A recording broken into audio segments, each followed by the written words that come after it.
Identity বলে একটা cinema, অভিষেকের রেকমেন্ডেশনে আমি দেখলাম, মালায়ালাম সিনেমা। এটা জি5-এ এসছে, রাইট অভিষেক? আমরা জি5-এই দেখলাম, ইয়েস ইয়েস, জি5-এই জি দেখলাম। ফাইভে। তো অভিষেক, তোমার কেমন লাগলো? দেখো, এখানে যে কনসেপ্টটা সেটা হচ্ছে গিয়ে একটা স্কেচ আর্টিস্টের লাইফ নিয়ে বলা হয়েছে। এই জিনিসটা আমার ভালো লেগেছে, এটা একটা বেশ ইউনিক, আমার মনে হচ্ছে কনসেপ্টটা কিন্তু ভালো, একটা ইউনিক কনসেপ্ট। এবং সিনেমাটাকে যদি আমরা দুটো ভাগে ভাগ করি, ফার্স্ট হাফ আর সেকেন্ড হাফ, হুম। তাহলে আমার কাছে ফার্স্ট হাফটা আমার মাচ বেটার লেগেছে দেন সেকেন্ড হাফ।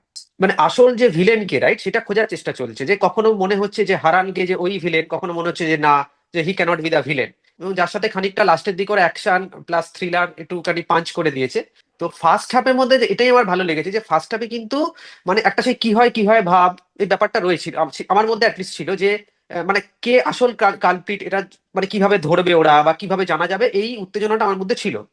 কিন্তু একটা পর্যায়ের পরে মানে সেকেন্ড হাফে যখন সিনেমাটা গেল, প্লট পয়েন্টটা হচ্ছে গিয়ে যেখানে হারান যে ওই জার্নালিস্ট মেয়েটার কাছে সে নিজেই সবকিছু ওপেন করে দিল, যে সে অলরাইট, কেন আচ্ছা আচ্ছা। করেছে হুম কি হুম হুম করেছে। হুম হুম। এই জায়গাটার পর থেকে ব্যাপারটা খুব প্রেডিক্টেবল হয়ে গেল। কিছু জিনিস ভালো লেগেছে, যেমন ধরো একটা কারের চেস সিকোয়েন্স ছিল, সেটা রাইট। আমার খুব মনে হচ্ছে খুব ভালো, মানে ওয়েল ডিজাইনড অ্যাকশন সিকোয়েন্স। হুম দেখো, বাজেটটা হচ্ছে 12 কোটি, বাজেট কিন্তু এমন কিছু বেশি নয়।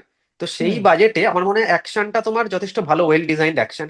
কিন্তু যেটা আমার লাস্টে গিয়ে ওই যখন ওই ফ্লাইটের মধ্যে মারপিট হচ্ছে, সেটা ঠিক আছে, একটা অ্যাকশন দেখাতে ওটা দিয়েছে, কিন্তু ওটা না, যে সিনেমাটা যেভাবে শুরু হয়েছিল, এই পুরো প্লট প্লট পয়েন্টের সাথে আমার মনে হচ্ছে যেন ওটা কোথাও একটা বেখাপ্পা লেগেছে আমার কাছে। যখন ওই অ্যাকশনটা দেখালো, আমার মনে হয়েছে যে ওটা হয়তো খানিকটা জোর করে আনা, যে মানে আমি সিনেমাটাকে জোর করে একটা অ্যাকশন থ্রিলার বানানোর জন্যই।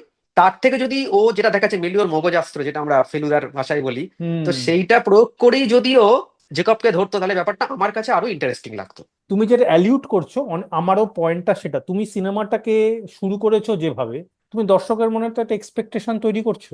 তুমি সাডেনলি সিনেমাটাকে নিয়ে গেলে ফাইনাল সিকোয়েন্সে, যেখানে তুমি বললে, তা এইটাই প্রমাণ করে সিনেমাটা try to be so many different things all at once, you can't be. একটা জনার, থ্রিলারেরও তো একটা সাব জনার আছে, সেটাকে ধরো তুমি এমন একসাথে এতগুলো জিনিসকে জুড়ে দিয়ে যেটা বানাচ্ছো, সেটার থেকে আমি কোনো কিছুই পাচ্ছি না। অর্থাৎ স্ক্রিপ্টটা অনেক সময় অন দা গো চেঞ্জ হয়েছে।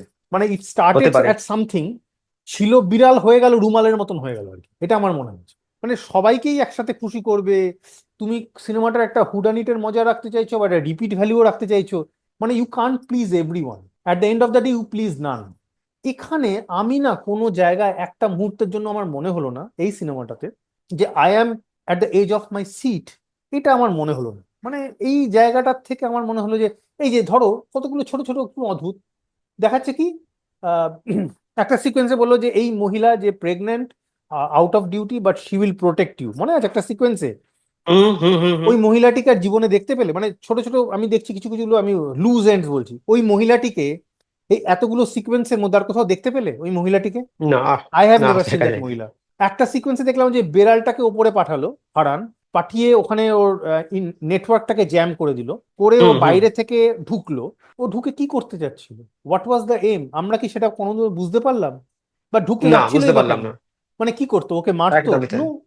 দেন দে না, আমার টিম, তো না, কারণ they teamed up together at the end of the day, right? So এই সিকোয়েন্স গুলোর কি মানে? মানে আমি সিকোয়েন্স গুলো just for the sake of the sequence রাখার রাখার মানেটা কি? আর we keeping it for red herring? যে আমি দর্শককে একটা না একটা ভরকি দিলাম, দর্শক ভাবছে এই খুনি এক্ষুনি, বাট এক্ষুনি নয়। তো তুমি যখন হাফওয়ে মার্কে বলেই দিচ্ছ ভাই এক্ষুনি, এবং সাথে বলছো যে যে আসলে আসল ভিলেন সে ওইখানে, তাহলে এই সিকোয়েন্স গুলোর ইমপ্লিকেশন কি? এই সিকোয়েন্স গুলো কি অ্যাচিভ করছে? অবসেসিভ কম্পালসিভ ডিসঅর্ডার, তার তো অনেকগুলো ট্রেট আছে।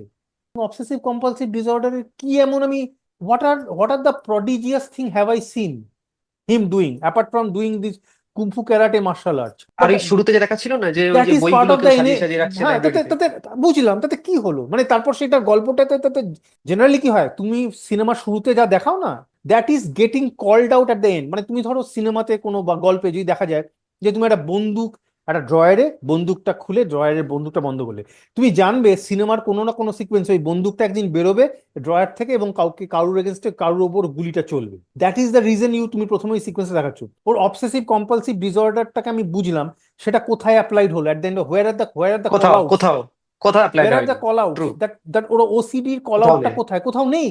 ওসিডি না হলেই বা কি হতো? আমি যদি জানতাম ও ওসিডি নয়, তাতেই বা কি হতো? তাতে কিছু যায় আসতো গল্পের? আমার তো মনে হয় না কিছু যায় আসতো। তোমার কিছু মনে হচ্ছে কিছু যায় আসতো বলে? না না না না না।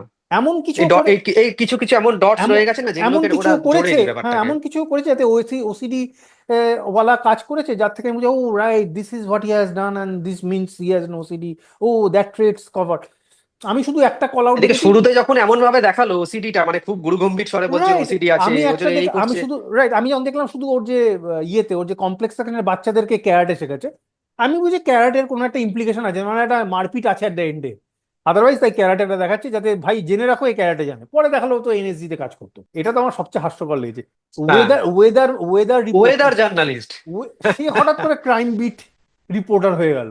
এই গল্পটা লিখে তৈরি হয়নি, এই গল্পটা তৈরি হচ্ছে যখন কাজ হচ্ছে। মানে এখানে একটা টুইস্ট দিই, এখানে একটু দর্শকটা একটু চমকে দিই, এগুলো না অন দা গো, এই চমকগুলো দেওয়ার ধান্দায় এই গল্পটা এরকম চেঞ্জ হয়েছে।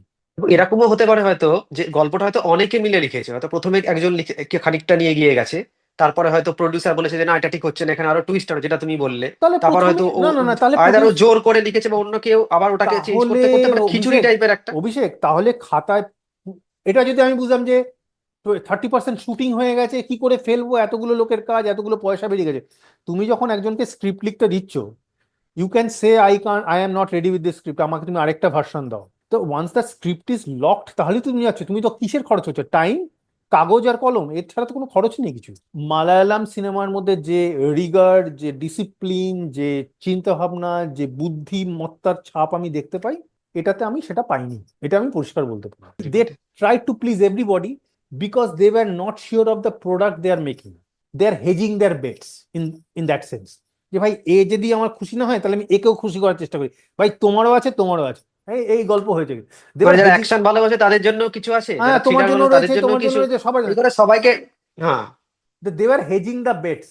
আমার কিন্তু স্ক্রিপ্টটা এন্ড দেখে অফ দ্য মনে ডে হচ্ছে দেয়ার হেজিং দ্য এরকম বেটস। একদমই তাই। আর এন্ড অফ দ্য ডে এই জন্য কি হয়, পুরো ব্যাপারটা খিচুড়ি হয়ে যায়। তাই আমার মনে হচ্ছে প্রবলেমটা গল্পের লেভেলে, প্রবলেমটা স্ক্রিপ্ট লেভেলে। Thriller should have a tight, ঠিকঠাক script, this script is nowhere, আমার মনে হয়েছে। একদমই তাই। That's my feeling.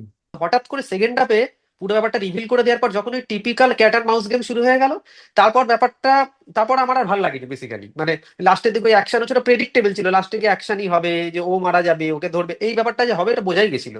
মানে এবং মানে ও যেভাবে শুরু করেছিল আর যেভাবে শেষ করেছে, দুটোর মধ্যে আকাশ পাতাল তফাৎ। মানে যেন মনে হচ্ছে যে মানে ভিশনটা একটা ভিশন নিয়ে মানে শুরু করেছিল আমি এবং শেষ করেছে অন্য কিছু ভেবে আমি শেষ তিন করেছে। থেকে চারখানা সিনেমা দেখলাম একটা সিনেমার মধ্যে। পরিচালক তিনটে কি চারটে সিনেমা দেখেছে, একটা হচ্ছে হুডানিট, সেটা হাফওয়ে মার্কে ডান। তারপর হচ্ছে একজন, তুমি জানো who is the targeted villain, তারপর ওই সিকোয়েন্সটা পুরো প্লে করলো প্লেনের মধ্যে, কে কিলার সেটা খুঁজে বের করতে হবে। ওই দিক থেকে এক কথা আসছে, এই সব প্যাসেঞ্জারদের স্ক্রিনিং হচ্ছে, প্লেনের মধ্যে ট্রেনিং হচ্ছে। কিলারটা লুকিয়ে আছে, না প্লেনের মধ্যে কিলার নেই, কিলার বসে আছে এটিসিতে, তাকে ধরা হলো। ও দ্যাট ইজ অ্যানাদার স্ক্রিপ্ট, সেটা নিয়ে ফুল হলিউডের প্রচুর সিনেমা হয়েছে, ওটা হচ্ছে সেকেন্ড স্ক্রিপ্ট। থার্ড স্ক্রিপ্ট হচ্ছে প্লেনের মধ্যে মারপিট, সে দুজনকে মারছে, একজন মিলে দুজনকে খেলাচ্ছে, সে আর আরেকটা স্ক্রিপ্ট হলো। এর মাঝে যদি কোনো কেউ একটা ওভার অ্যাক্টিং ফোর্স ফিল্মটা হচ্ছে এই সিনেমাটা ইটসেলফ। সো ছবি বিশ্বাস বলেছিল না ওই 20 বছর জেলে থাকার পর আমার 20 বছর ফিরিয়ে দিতে পারবে, তো আমার মনে হচ্ছে এটা তুমি তোমার 2.5 ঘন্টা আমাদের ফিরিয়ে দিতে আড়াই পারো, ঘন্টা, ফিরিয়ে দাও। আড়াই তো ঘন্টা ফিরিয়ে দেওয়ার আমার মতো কাছে অবস্থা। আমার কাছে তাই মনে হচ্ছে, টু বি ভেরি অনেস্ট। তো ঠিক আছে অভিষেক, একটা ভালো কিছু দেখার অপেক্ষায় রইলাম, পরদিন দেখি তুমি ঠিক আমি আছে, আবার বসবো। চলো, ঠিক আছে, টাটা টাটা টাটা। টাটা।